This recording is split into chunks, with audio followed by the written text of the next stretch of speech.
அனைவருக்கும் அன்பு வணக்கம் நண்பர்களே. இன்றைக்கி இந்த பதிவில் நம்ம என்ன பார்க்க இருக்கிறோம் அப்படின்னா, ஏறத்தாழ 100 ஆண்டு பழமை வாய்ந்த ஒரு வழித்தடத்தை பற்றி தான் இந்த வீடியோவில் பார்க்க இருக்கிறோம். 100 வருடமும் அதோடைய மேம்பாட்டு பணிகளை பற்றி இப்போ நம்ம பார்க்கலாம்.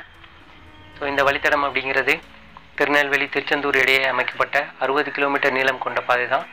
இந்த பாதை பார்த்துக்கிட்டிங்க அப்படின்னா, ஆரம்ப காலத்தில் அதாவது 1915 அன்னைக்கு இருந்த தென்னிந்திய ரயில்வேயால் ரயில் பாதை அமைக்க அனுமதி கொடுக்கப்பட்டது. 1923 இந்த பாதை தொடங்கப்பட்டது. அப்போ இது மீட்டர் கேஜ் குறுகிய ரயில் பாதையாக இருந்தது. 2008 குறுகிய ரயில் பாதையிலேருந்து அகல ரயில் பாதை மீட்டர் கேஜிலேருந்து பிராட் கேஜாக கன்வெர்ட் பண்ணிட்டாங்க.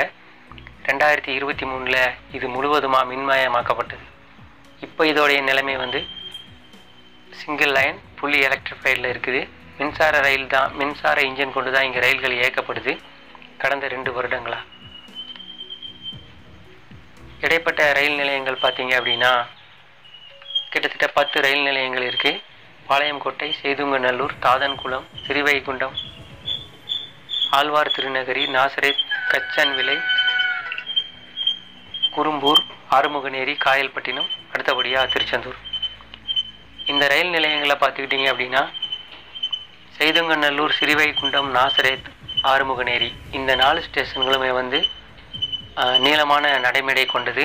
அது மட்டும் இல்லாமல் ரயில்வேயோட அஃபிஷியல் ரயில்வேயோடைய ஒர்க் பண்ணுற அந்த எக்யூப்மெண்ட்ல வண்டிகளும் இங்கே நிறுத்துகிற மாதிரியான வசதிகள் இருக்கிறதுனால இந்த 4 ரயில் நிலையங்கள் இருக்கிற பிளாட்ஃபார்மும் மேம்படுத்தப்பட்டது. ஆனால் இது தவிர மற்ற ரயில் நிலையங்கள் எல்லாமே 100 ஆண்டு பழமை வாய்ந்தது. அதனால் இதனுடைய நடைமேடை ரொம்ப தாழ்வான உயரத்தில் இருக்கும். நீங்கள் ட்ரெயின்லேருந்து இறங்கும்போது ரொம்ப சிரமப்பட்டு தான் இறங்கணும். ஸோ வயதானவங்க, பெண்கள்லாம் இறங்குறது கஷ்டம்தான். அதோட 2023 பிறகு பார்த்துக்கிட்டிங்கன்னா இந்த ரயில் நிலையங்களை மறுசீரமைப்பு பண்ணுற திட்டத்தை அறிவிச்சிருந்தாங்க. ஸோ அந்த பணிகளும் இந்த பாதையில் நடைபெற்று வருது. அது பற்றி இந்த வீடியோ காட்சிகளை இந்த பாதையில் இந்த பயணத்தில் நம்ம பார்க்கலாம். இந்த பாதையில் மக்கள் பயன்படுத்துகிற விதத்தை தெற்கு ரயில்வே லாஸ்ட்டாக சொல்லியிருந்தாங்க. 2022-23 பார்த்தீங்க அப்படின்னா 9,46,534 பேர் இங்கே பயணம் செஞ்சுருக்காங்க. இந்த பாதையை பார்த்துக்கிட்டிங்க அப்படின்னா திருச்செந்தூர் வரைக்கும் இருக்குது. திருச்செந்தூர் ஒரு நாளைக்கு திருநெல்வேலியிலேருந்து திருச்செந்தூருக்கு 7 ரயில்கள் ரயில் சேவைகள் இருக்குது. இந்த 7 ரயில் சேவைகளில் 5 பயணிகள் ரயில், ஒரு அதிவிரைவு ரயில், ஒரு விரைவு ரயில். ஸோ 5 பயணிகள் ரயிலில் 4 திருநெல்வேலியிலேருந்து புறப்படும். ஒரு ரயில் வாஞ்சி மணியாச்சியிலேருந்து புறப்படும். ஒரு விரைவு ரயில் பார்த்துக்கிட்டிங்க அப்படின்னா திருச்செந்தூர்லேருந்து பாலக்காடு வரைக்கும் போகும். இன்னொரு அதிவிரைவு வண்டி பார்த்திங்க அப்படின்னா நம்மளுடைய செந்தூர் சூப்பர் ஃபாஸ்ட் எக்ஸ்பிரஸ், அது திருச்செந்தூர்லேருந்து சென்னை எக்மோருக்கு போகும். ஸோ இத்தனை ரயில் சேவைகள் இந்த பாதையில் இருக்குது. 60 கிலோமீட்டர் தூரத்தில் கிட்டத்தட்ட 7 ரயில் சேவைகள் இருக்கிறது ஒரு மகிழ்ச்சியான விஷயம்தான். அந்தளவுக்கு மக்களும் இதை பயன்படுத்துகிறாங்க. இப்போ நம்ம பார்த்தீங்க அப்படின்னா திருநெல்வேலியிலிருந்து புறப்பட்டு இந்த பாதையில் போய்கிட்டு இருக்கிறோம். தாமிரபரணி ஆற்றுக்கு பிறகு தான் திருச்செந்தூரோட பாதை இடதுபுறமாக பிரிஞ்சு போகும். ஸோ இங்கே டபுள் ட்ராக்கில் இந்த ஒரு பாதையை மட்டும்தான் திருச்செந்தூர் வண்டிகள் பயன்படுத்தும் போகிறதுக்கும் வர்றதுக்கும். இதோட சிக்னல் பார்த்திங்க அப்படின்னா தாமிரபரணி ஆற்றுக்கு முன்னாடியே இருக்குது. இந்த ஒரே பாதையை தான் வர்றதுக்கும் போகிறதுக்கும் திருச்செந்தூர் வண்டிகள் பயன்படுத்தும். இந்த இருவழி பாதை அப்படிங்கிறது நாகர்கோவில் சந்திப்பு கன்னியாகுமரி வரைக்கும் இருக்குது. இந்த பாதைகள் நம்மளுடைய வலது பக்கத்தில் இருக்கிற இந்த ட்ராக் புதுசாக போடப்பட்டது. இந்த ட்ராக்கில் புதிய பாலம் ஒன்று கட்டியிருக்கிறாங்க. நம்ம ஏற்கனவே நம்மளுடைய அப்டேட்டில் பார்த்துருப்பீங்க. ஸோ போன வருடம், அதாவது 2023 டிசம்பரில் பார்த்துக்கிட்டிங்க அப்படின்னா இந்த வருடம் மாதிரியே கடுமையான மழைப்பொழிவு வந்தது. அப்போ இந்த வெள்ளம் இந்த பாலத்துக்கு மேலேயே போச்சு. இயற்கையாகவே ஒரு தடவை இந்த பாலத்தோடைய உறுதித்தன்மையை சோதித்த மாதிரி அந்த சம்பவம் நடைபெற்றது. நம்ம திரும்பி வரும்போது பார்த்திங்கன்னா இங்கே அதை வந்து மென்ஷன் பண்ணியிருப்பாங்க தண்ணி எந்த அளவுக்கு போச்சு அப்படிங்கிறத. ஆக்சுவலாக பார்த்தீங்கன்னா 1971 67 போட்டிருக்கோம். அதுக்கு பிறகு 2023 போட்டிருக்கோம். அந்த லெவலை விட அந்த லெவல் வந்து கிட்டத்தட்ட ஒரு 2 அடி உயரத்துக்கு மேலேயே தண்ணி வந்து போயிருக்குது. தாமிரபரணி ஆற்றை தாண்டின உடனே கடந்த உடனே நம்ம இடது பக்கமாக நம்மளுடைய ரயில் வண்டி பிரிஞ்சு போயிடும். ஸோ நேராக போகிற பாதை பார்த்துக்கிட்டிங்க அப்படின்னா நாகர்கோவில் சந்திப்பு, திருவனந்தபுரம், கன்னியாகுமரிக்கு போகிறது.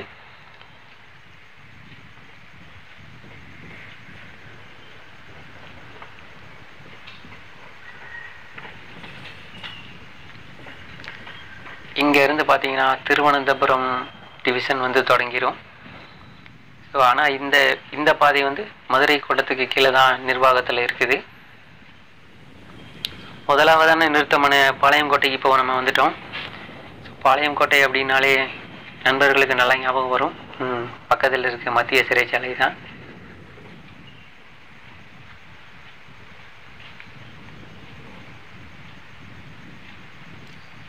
இங்கே எந்த பணிகளும் மேற்கொள்ளப்படவில்லை.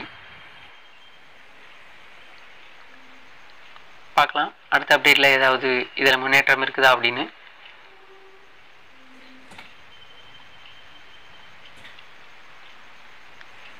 இப்போ நம்ம பாளையங்கோட்டையிலேருந்து டெப்பாச்சர் ஆகிட்டோம்.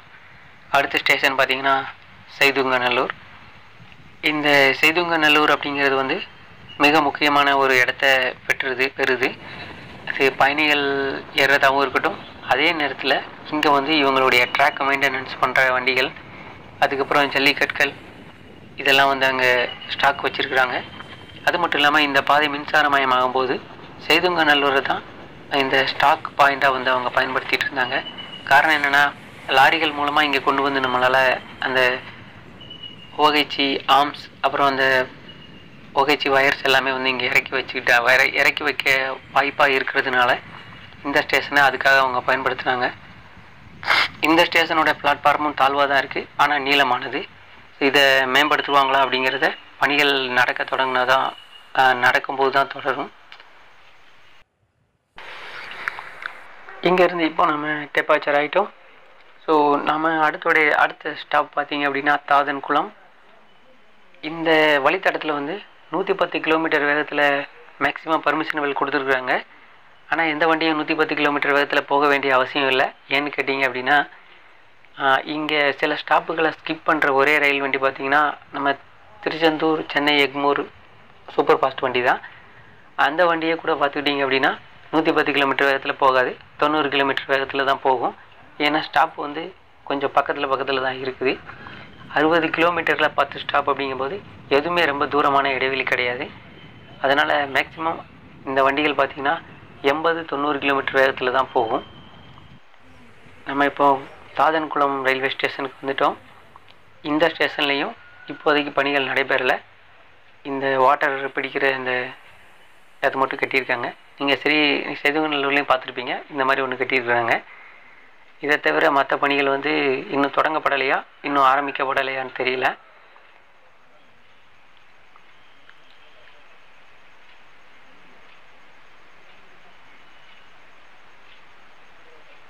பார்க்கலாம். அடுத்த ஸ்டேஷன் வந்து ஸ்ரீவைகுண்டம்.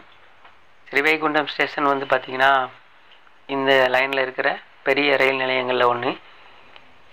இந்த ரயில்வே ஸ்டேஷன் தான் நீங்கள் செய்திகள்லாம் பார்த்துருப்பீங்க. போன வருஷம் பேஞ்ச மழையில் வந்து பெரிய வெள்ளப்பெருக்கு ஏற்பட்டதுனால ஸ்ரீவைகுண்டத்திலே வந்து செந்தூர் எக்ஸ்பிரஸ் வந்து 4 நாட்கள் நிப்பாட்டி வச்சு அதுக்கப்புறம் தான் அந்த ரேக்கை வெளியில் எடுக்க முடிஞ்சுது.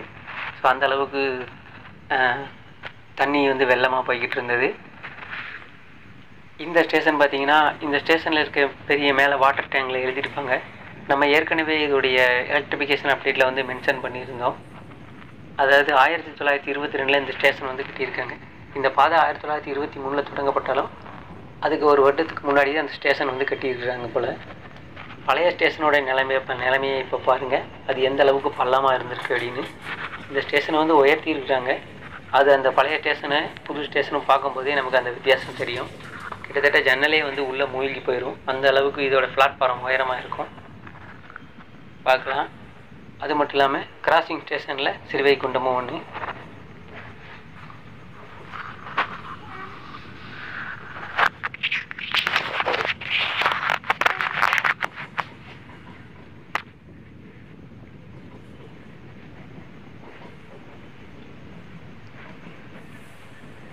இங்கேயும் பார்த்தீங்கன்னா அந்த மேற்கூரை அமைக்கிற பணிகளை வந்து மேற்கொண்டிருக்காங்க. ரொம்ப நீளமாக இல்லைனாலும் ஃபுட் ஓவர் பிரிட்ஜுக்கு பக்கத்துலேயும் கீழேயும் அந்த மாதிரி இருக்குது.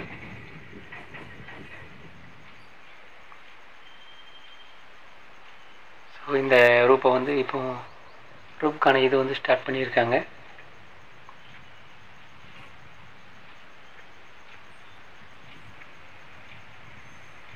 இதுதான் பழைய டாட்டா டேங்க். இதோட கீழே இருக்க ஜன்னலை பாருங்கள், பாதியை காணும்.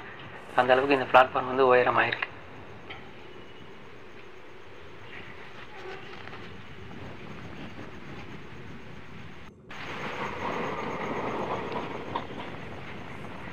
இதோட அடுத்த ஸ்டேஷன் நமக்கு வந்து அடுத்த நிறுத்தம் ஆழ்வார் திருநகரி. அந்த ஸ்டேஷனில் தான் வந்து பணிகள் வந்து மேற்கொள்ளப்பட்டிருக்கு.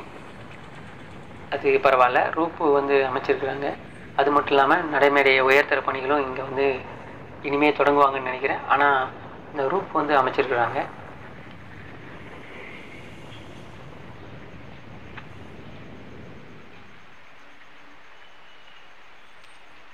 இந்த அளவுக்கு உயரமாக இருக்குது. ஆனால் இது ரொம்ப தாழ்வானது தான், தாழ்வான பிளாட்ஃபாரம்.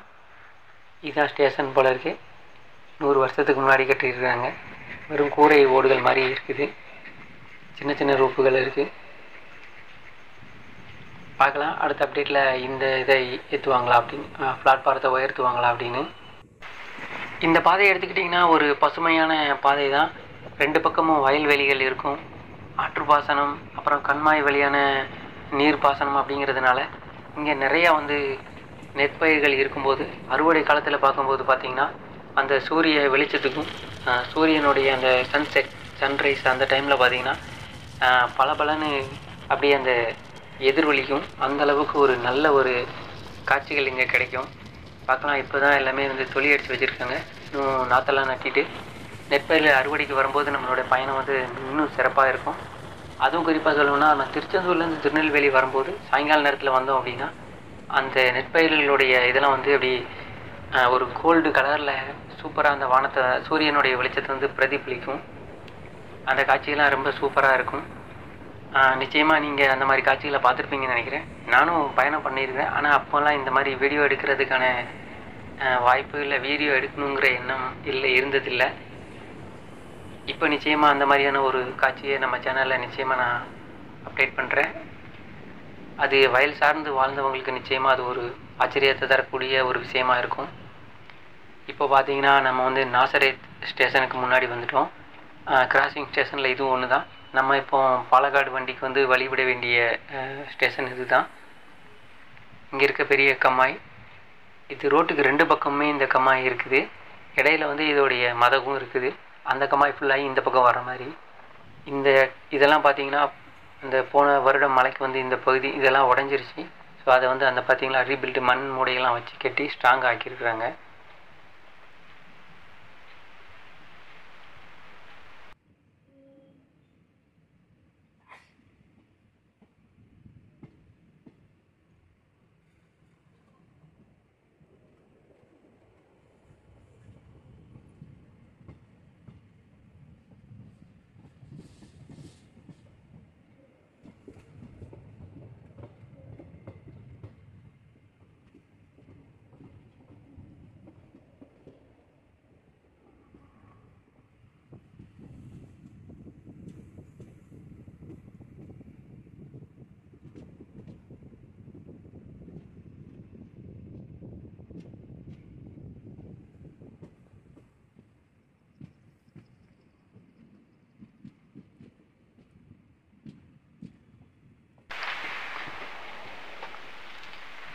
இப்போ நம்ம நாசரேத் ஸ்டேஷனுக்கு உள்ளே வந்துட்டோம். இந்த ஸ்டேஷனும் பார்த்தீங்கன்னா தாழ்வான உயரம் கொண்டது தான். ஸோ இதோட மேம்பாட்டு பணிகளும் நடைபெறுமாங்கிறத பார்க்கலாம். இப்போதைக்கு இதை மேம்படுத்துகிற எந்த பணிகளும் இங்கே தொடங்கப்படலை. வந்து ஒரு டவர் கார் செட்டு வந்து கட்டியிருக்கிறாங்க. இது ரொம்ப முக்கியமான ஒரு வேலை தான். ஆனால் பாருங்கள், 2 வருடங்கள் ஆகும் இந்த டவர் கார் செட்டுக்கு இந்த டவர் வேகன் போகிறதுக்கான ட்ராக்கை வந்து இணைக்கல. அது தனியாக தான் இருக்குது.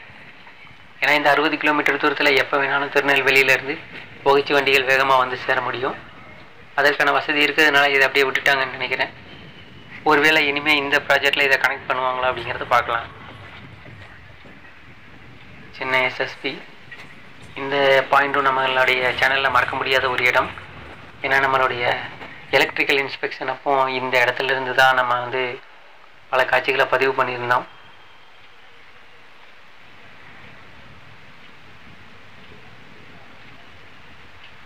இது வந்து கச்சான் விலை.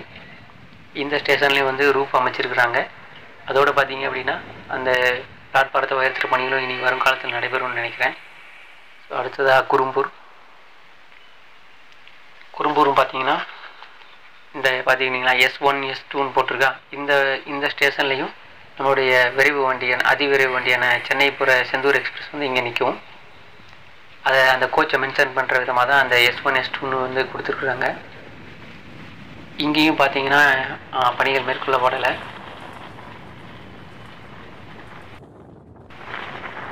நம்மளுடைய அடுத்த நிறுத்தம் பார்த்தீங்கன்னா ஆறுமுகநேரி. இங்கே தான் வந்து இந்த வழித்தடத்தில் இருக்கிற டிஎஸ்எஸ் வந்து இருக்குது. டிஎஸ்எஸ் அப்படிங்கிறது பெரிய டிரான்ஸ்ஃபார்ம் கொண்ட அந்த உயர் மின் அழுத்தத்தை மெயின்டைன் பண்ணக்கூடிய ஒரு இடம். ஸோ இந்த பணிகள் நடைபெற தான் ரொம்ப நாள் ஆகிடுச்சு. அதுக்கு பிறகு தான் இங்கே மின்சார இன்ஜின் சேவை வந்து தொடங்கப்பட்டது. இந்த ஆறுமுகநேரியும் செய்துங்கநல்லூரும் கிட்டத்தட்ட ஸ்டாக் பாயிண்ட் அளவுக்கு அவங்க பயன்படுத்துகிறாங்க. ஸோ இதோடைய பிளாட்ஃபார்மும் வந்து பார்த்திங்கன்னா நல்ல உயரத்துக்கு வந்துருச்சு. பட் ஒரு ஸ்டெப்பு கீழே இருக்குதுன்னு நினைக்கிறேன். ஆனால் இன்னும் கொஞ்சம் உயர்த்தணும். பட் இருந்தாலும் கீழே நான் 3 ஸ்டெப்பு இறங்குறத விட ஒரு ஸ்டெப்பு இறங்கி போகிறத ஓரளவுக்கு கம்ஃபர்டபுள் தான். பார்க்கலாம். இங்கே என்ன ப்ராஜெக்ட் நடக்குது அப்படின்னா, இங்கே மேக்ஸிமம் இல்லை, இந்த சன்ரூப் அமைக்கிறதுக்கான பேஸ்மெண்ட் ஒர்க் வந்து நடந்துகிட்ருக்குது. அந்த கீழே பெட்டு போட்டிருக்காங்க இல்லையா, இதுதான் டிஎஸ்எஸ். நம்ம எலக்ட்ரிஃபிகேஷன் காலத்தில் இங்கே வந்து இந்த காட்சிகள்லாம் நம்ம சேனலில் பதிவு பண்ணியிருக்கிறோம். இங்கே மறக்க முடியாத காட்சிகள் அப்படின்னு பார்த்தீங்கன்னா, நிறையா சிறுவர்கள் வந்து பட்டம் விட்டுட்ருப்பாங்க. இப்போ யாரையும் காணும். நம்ம வர டைம் எல்லாமே வந்து பட்டத்தை விட்டுட்ருப்பாங்க. அடுத்தது பார்த்திங்கன்னா காயல்பட்டினம். லாஸ்ட் ஸ்டேஷனுக்கு முன்னாடி இருக்க ஸ்டேஷன் தான் காயல்பட்டினம். நாம் இப்போ காயல்பட்டினத்துலேருந்து டெபாச்சர் ஆகி திருச்செந்தூருக்கு உள்ளே என்ட்ரு ஆகிட்டு இருக்கோம். ஸோ அங்கே வந்து திருநெல்வேலி நோக்கி போகிறதுக்கு ஒரு வண்டி ரெடியாக நின்றுட்டுருக்குது. ஸோ அதோடைய டைம் பார்த்திங்கன்னா 2:30. நம்ம இப்போது 1:30க்கு இங்கே வந்து சேர்ந்துருக்குறோம். அடுத்தது பார்த்திங்கன்னா 2:30க்கு இங்கேருந்து அந்த வண்டி இருக்குது. அது மட்டும் இல்லாமல் ஸ்டேஷன்லேருந்து கொஞ்சம் தூரம் போனாலே வந்து பஸ் ஸ்டாண்டும் இருக்குது. ஸோ திருச்செந்தூருடைய பேருந்து நிலையம். அங்கேருந்து எல்லா ஊர்களுக்கும், மதுரை அந்த மாதிரி தூரமான ஊர்களுக்கும் நம்மளால் பயணம் பண்ண முடியும். ஸோ என்ன நண்பர்களே, இந்த வீடியோ உங்களுக்கு பயனுள்ளதாக இருக்கும்னு நினைக்கிறேன். ஸோ தேங்க்ஸ் ஃபார் வாட்சிங் ஃப்ரெண்ட்ஸ். மீண்டும் ஒரு பதிவில் சந்திக்கலாம். அடுத்த அப்டேட்டில் திருச்செந்தூருடைய ரீடெவலப்மெண்ட் பணிகளை பற்றி பார்க்கலாம். நன்றி, வணக்கம்.